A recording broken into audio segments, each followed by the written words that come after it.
IMF ہمارے پاس پچھلے سال بھی آیا تھا اور انہوں نے وزیر اعظم عمران خان صاحب سے ملاقات کی تھی، اور اس ملاقات میں وزیر اعظم عمران خان صاحب نے کہا تھا کہ قرضہ جو ہے آپ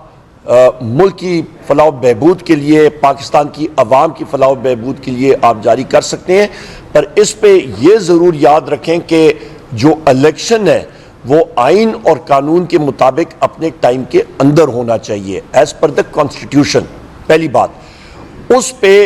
جو میں پھر دہراتا ہوں کہ غیر آئینی اور غیر قانونی حکومتوں نے اس کی پاسداری نہیں کی، اس کو وائلیٹ کیا اور وہ ٹرم آگے گئی، تو لہٰذا جن لوگوں نے الیکشن کو آگے لے کے گئے وہ آرٹیکل 6 کے مرتکب ہیں، پہلی بات ہے۔ دوسری اہم بات یہ ہے کہ جس وقت، کیونکہ میں خود federal minister for economic affairs اور فیڈرل منسٹر فار انرجی رہ چکا ہوں،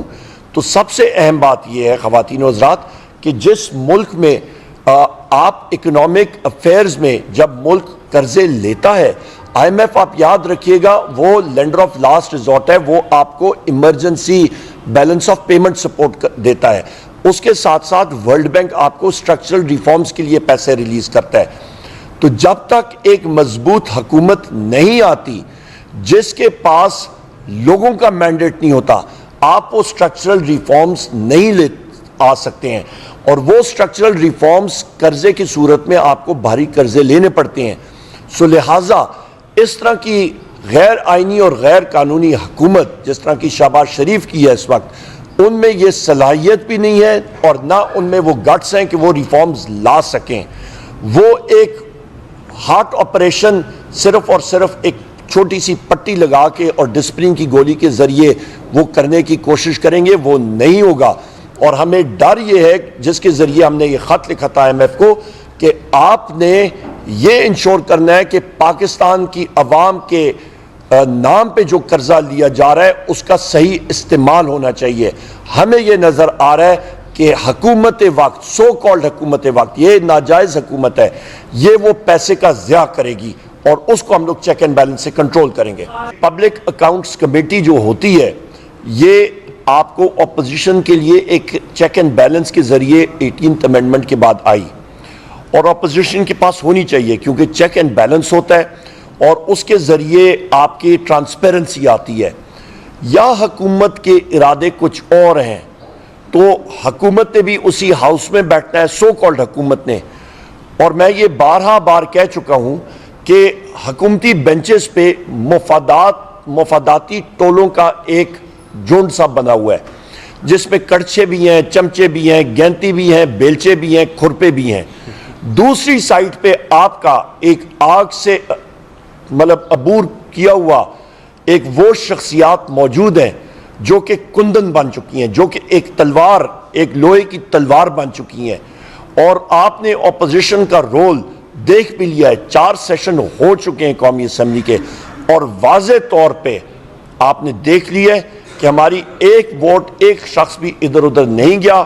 ہم لوگ منظم ہیں، اپنی آواز وہاں پہ اٹھانا جانتے ہیں اور اٹھائیں گے انشاءاللہ تعالی،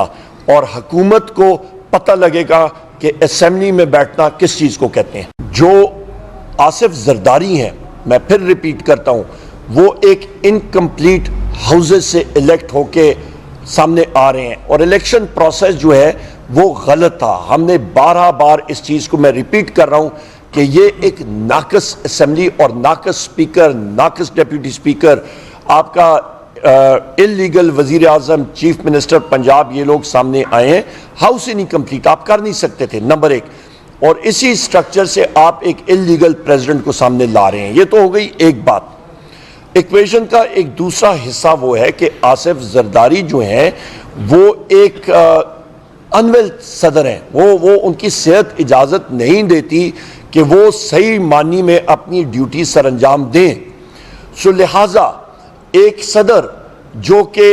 جن کی صحت اجازت نہ دیتی ہو تو وہ اپنی ڈیوٹیز کیسے سر انجام دیں گے، کیونکہ وہ سپریم کمانڈر بھی ہیں۔ تو خدا نہ خواستہ ایسے مسائل بنتے ہیں اور وہ ان کی طبیعت ناساز ہو، وہ ایکٹیویٹی لیول نہیں کر سکتے ہیں، تو وہ وہاں پہ اس کرسی پہ بیٹھنے کے لائق ہیں ہی نہیں، سب سے پہلی۔ دوسری اہم بات یہ ہے، سو لہٰذا ان کی ابیلٹیز کہ وہ کسی قسم کی مفاہمت کریں، وہ جو ہے وہ ناممکن سی بات ہے۔ اس وقت وہ مفاہمت نہیں کر سکتے ہیں، وہ اپنا علاج کرائیں، وہ اس وقت اپنی جو آرام ہے وہ کریں، مملکت کے مسائل جو ہیں وہ چلانے کے قابل نہیں ہیں۔ یہ ایک اہم بات ہے۔ ہمارے جو ایکٹیوسٹ ہیں ان کے خلاف اینٹی ٹیررسٹ کے پرچے ہوئے ہیں، بالخصوص پنجاب میں، جو کہ شدید پرچے ہیں۔ اور میں پھر یہ بات دہراؤں گا کہ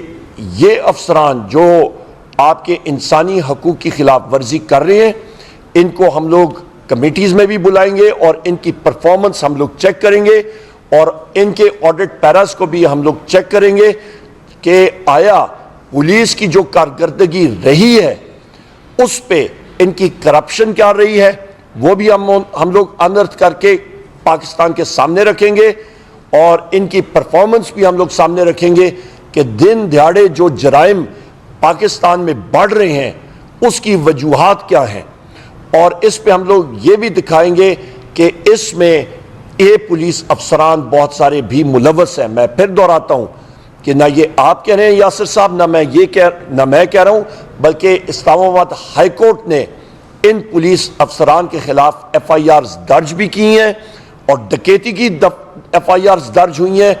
اور بہت سارے معاملات میں تو پولیس پھر انکاری ہو گئی کہ یہ تو ہم تھے بھی نہیں۔ تو آپ خود دیکھ سکتے ہیں کہ جرائم پیشہ افراد کی شرح اور جرائم کی شرح کتنی زیادہ ہوئی ہے ان لوگوں کی کرپشن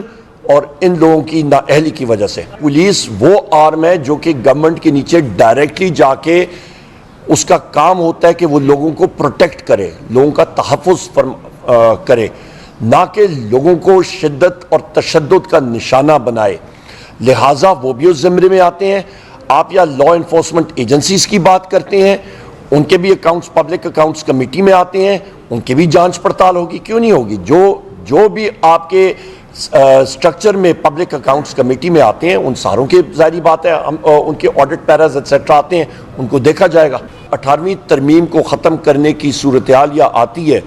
تو مجھے پیپلز پارٹی کے اندرونی مسائل کا تو نہیں پتا، پر میں پریڈکٹ کر سکتا ہوں کہ میرا خیال ہے اسی وقت یہ حکومت جو ہے یہ ختم ہو جائے گی، نمبر ایک،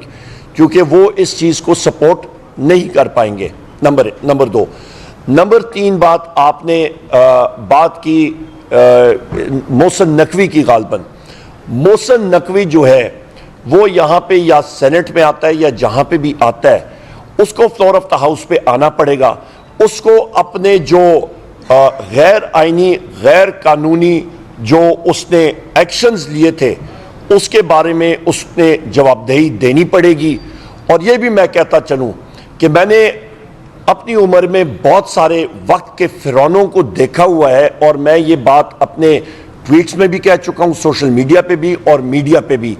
کہ وہ وقت کے فرعون پھر جا کے بعد میں جس وقت کرسی پہ نہیں ہوتے ہیں وہ لوگوں سے جا کے پھر پیر بھی پکڑ رہے ہوتے ہیں اور معافی بھی مانگ رہے ہوتے ہیں۔